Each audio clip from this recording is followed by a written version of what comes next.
Recipe ನಾನು tomato Baat ಮಾಡಿದ್ದೀನಿ. ತುಂಬಾನೇ ರುಚಿಯಾಗಿದೆ, ಹಾಗೇನೆ ಬೇಗನೆ ಮಾಡಬಹುದು. ತುಂಬಾ ಸುಲಭವಾಗಿ ಮಾಡುವಂತಹ ರೆಸಿಪಿ. ಬೆಳಗ್ಗಿನ ತಿಂಡಿ ನಾಳೆ ಏನ್ ಮಾಡೋದು ಅಂತ ಯೋಚನೆ ಮಾಡುವವರಿಗೆ ಇವತ್ತು ನಾನು ಈ ರೆಸಿಪಿನ ತೋರಿಸ್ತಾ ಇದ್ದೀನಿ.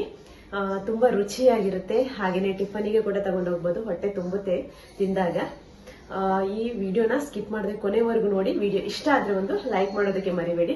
ಹಾಗೇನೆ ಸಬ್ಸ್ಕ್ರೈಬ್ ಮಾಡದೆ ಚಾನಲ್ ನ ನೋಡ್ತಾ ಇದ್ರೆ ಪ್ಲೀಸ್ ಒಂದು ಸಬ್ಸ್ಕ್ರೈಬ್ ಮಾಡಿ. ಲಿಂಕ್ ಅನ್ನ ಫ್ಯಾಮಿಲಿ ಜೊತೆ ಫ್ರೆಂಡ್ಸ್ ಜೊತೆ ಶೇರ್ ಮಾಡಿ ಸಪೋರ್ಟ್ ಮಾಡ್ತಾ ಇರಿ. ಹೀಗೆ ಎನ್ಕರೇಜ್ ಮಾಡ್ತಾ ಇರಿ. ವಿಡಿಯೋನ ಶುರು ಮಾಡೋಣ. ಇಲ್ಲಿ ನಾನೀಗ ಟೊಮೆಟೊ ಬಾತ್ ಮಾಡೋದಕ್ಕೆ 250 ಗ್ರಾಮ್ ಅಷ್ಟು ಅಕ್ಕಿನ ತಗೊಂಡಿದ್ದೀನಿ. ಹಾಗೆಯೇ ಇದಕ್ಕೆ 4 ಟೊಮೆಟೊನ ತಗೊಂಡಿದ್ದೀನಿ. ದೊಡ್ಡ ಸೈಜ್ 4 ಟೊಮೆಟೊ, ಒಂದು ದೊಡ್ಡ ಈರುಳ್ಳಿನ ತಗೊಂಡಿದ್ದೀನಿ, 2 ಕಾಯಿ ಮೆಣಸು, ಹಾಗೆಯೇ ಅರ್ಧ tea ಸ್ಪೂನ್ನಷ್ಟು jeera powder, 1/4 tea ಸ್ಪೂನ್ನಷ್ಟು garam masala, 1/4 tea ಸ್ಪೂನ್ನಷ್ಟು ಅರಶಿನ ಮತ್ತು 1 ಟೀ ಸ್ಪೂನ್ನಷ್ಟು ಕೆಂಪು ಮೆಣಸಿನ ಪುಡಿ, ನಂತರ ಸ್ವಲ್ಪ ಜಿಂಜರ್ ಗಾರ್ಲಿಕ್ ಪೇಸ್ಟ್, ಹಾಗೆಯೇ ಹುಣಸೆ ಹುಳಿ ನೀರು ತಗೊಂಡಿದ್ದೀನಿ, ಸ್ವಲ್ಪ ಕೊತ್ತಂಬರಿ ಸೊಪ್ಪು ಮತ್ತು ಈ ಸೊಪ್ಪು ಕೂಡ ಒಗ್ಗರಣೆಗೆ ಹಾಕ್ತೀನಿ. ಇದು ಪರಿಮಳಕ್ಕೆ ತುಂಬ ಚೆನ್ನಾಗಿ ಬರುತ್ತೆ ಪರಿಮಳ, ಹಾಗಾಗಿ ಇದನ್ನು ಕೂಡ ಹಾಕ್ತಾ ಇದ್ದೀನಿ. ಇವಾಗ ಇದೆಲ್ಲನೂ ಕಟ್ ಮಾಡ್ಕೋಬೇಕು. ಫಸ್ಟಿಗೆ ನಾನು ಅಕ್ಕಿನ ತೊಳೆದ್ಬಿಟ್ಟು ನೀರಲ್ಲಿ ಹಾಕಿಟ್ಟಿದ್ದೀನಿ. ಇಷ್ಟೇ ಹೊತ್ತು ಅಂತ ಹಾಕಿಡೋದಿಲ್ಲ, ಎಲ್ಲನೂ ರೆಡಿ ಆಗುವಷ್ಟು ಹೊತ್ತು ಇದನ್ನು ನೀರಲ್ಲಿ ಹಾಕಿಟ್ಟಿರ್ತೀನಿ. ಇವಾಗ ಕುಕ್ಕರ್ನ ಇಟ್ಟಿದ್ದೀನಿ. ಕುಕ್ಕರ್ ಬಿಸಿಯಾಗಿದೆ. ಇವಾಗ ಸ್ವಲ್ಪ ಎಣ್ಣೆನ ಸೇರಿಸ್ತಾ ಇದ್ದೀನಿ. ಇವಾಗ ನೋಡಿ, ಎಣ್ಣೆ ಇಷ್ಟು ಸೇರಿಸಿದ್ದೀನಿ. ಇವಾಗ ಇದು ಬಿಸಿಯಾಗಲಿ. ಎಣ್ಣೆ ಬಿಸಿಯಾದಾಗ ಇದಕ್ಕೆ ಇಷ್ಟು ಸ್ಪೈಸಸ್ನ ಸೇರಿಸ್ತಾ ಇದ್ದೀನಿ. ಇದರ ಎಲೆ ಒಂದು ಬಿಟ್ಟು ಬೇರೆಲ್ಲ ಸ್ಪೈಸಸ್ನು ಸೇರಿಸ್ತಾ ಇದ್ದೀನಿ.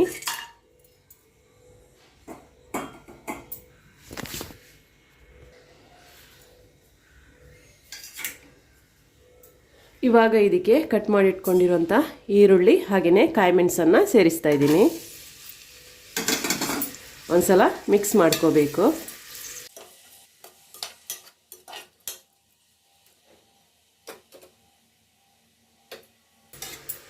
ಇದು ಸ್ವಲ್ಪ ಫ್ರೈ ಆಗಬೇಕು ಈರುಳ್ಳಿ.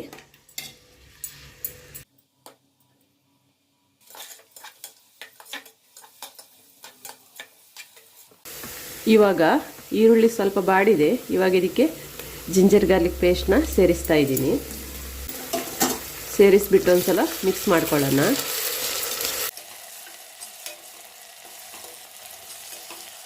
ಹಾಗೆ ಈ ಎಲೆನ ಕಟ್ ಮಾಡಿಬಿಟ್ಟು ಸೇರಿಸ್ತಾ ಇದ್ದೀನಿ.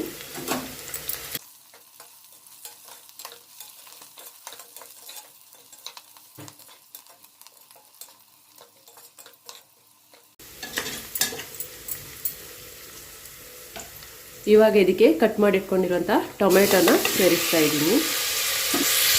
ಟೊಮೆಟೊನ ಸೇರಿಸಿದ ನಂತರ 1 ಟೀ ಸ್ಪೂನ್ನಷ್ಟು ಉಪ್ಪನ್ನು ಸೇರಿಸಿಬಿಟ್ಟು ಮಿಕ್ಸ್ ಮಾಡ್ಕೋಬೇಕು.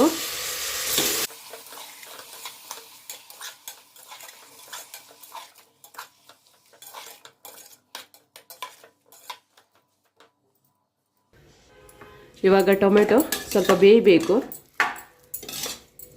ಬೆಂದ ನಂತರ ನಾವು ಮಸಾಲೆ ಪುಡಿನ ಸೇರಿಸ್ಕೊಳ್ಳೋಣ.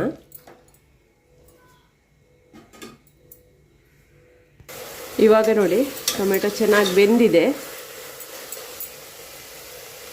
ಇವಾಗ ಇದಕ್ಕೆ ಈ ಮಸಾಲೆ ಪುಡಿನ ಸೇರಿಸ್ತಾ ಇದ್ದೀನಿ. ಹಾಗೆಯೇ ಹುಣಸೆ ಹುಳಿ ನೀರು ಕೂಡ ಸೇರಿಸ್ತಾ ಇದ್ದೀನಿ. ಸೇರಿಸ್ಬಿಟ್ಟು ಒಂದ್ಸಲ ಮಿಕ್ಸ್ ಮಾಡ್ಕೋಬೇಕು.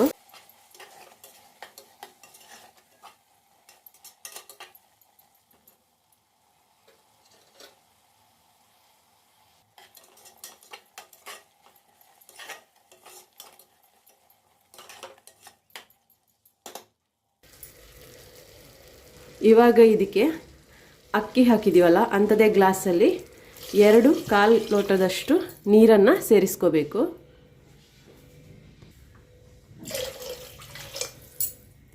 ಎರಡು ಲೋಟ ಆದ ನಂತರ ಒಂದು ಸ್ವಲ್ಪ ಜಾಸ್ತಿ ನೀರು ಸೇರಿಸ್ಕೊಂಡ್ರೆ ಆಯಿತು. ಇವಾಗ ಒಂದು ಸಲ ಮಿಕ್ಸ್ ಮಾಡ್ಕೊಳ್ಳೋಣ. ನಂತರ ಈ ನೀರು ಸ್ವಲ್ಪ ಬಿಸಿ ಆಗಲಿ, ಆನಂತರ ಅಕ್ಕಿ ಹಾಕ್ಕೋಬೇಕು. ಇವಾಗ ನೋಡಿ, ನೀರು ಬಿಸಿಯಾಗಿದೆ. ಸ್ವಲ್ಪ ಉಪ್ಪು ನೋಡ್ಕೊಳ್ಳಿ. ಇವಾಗ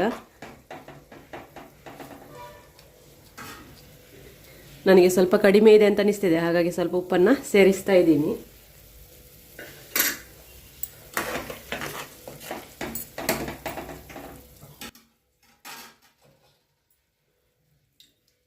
ಇವಾಗ ಇದಕ್ಕೆ ಅಕ್ಕಿನ ಸೇರಿಸ್ತಾ ಇದ್ದೀನಿ.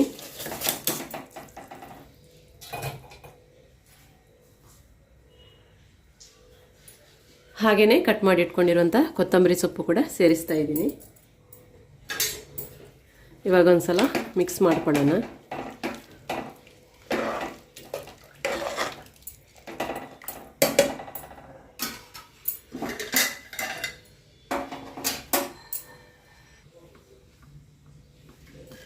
ಇವಾಗ ಒಂದು ಮುಚ್ಚಳನ ಮುಚ್ಚಿಬಿಟ್ಟು ಒಂದು ವಿಸಿಲ್ ಬರೋವರೆಗೂ ಬೇಯಿಸಿದ್ರೆ ಆಯಿತು.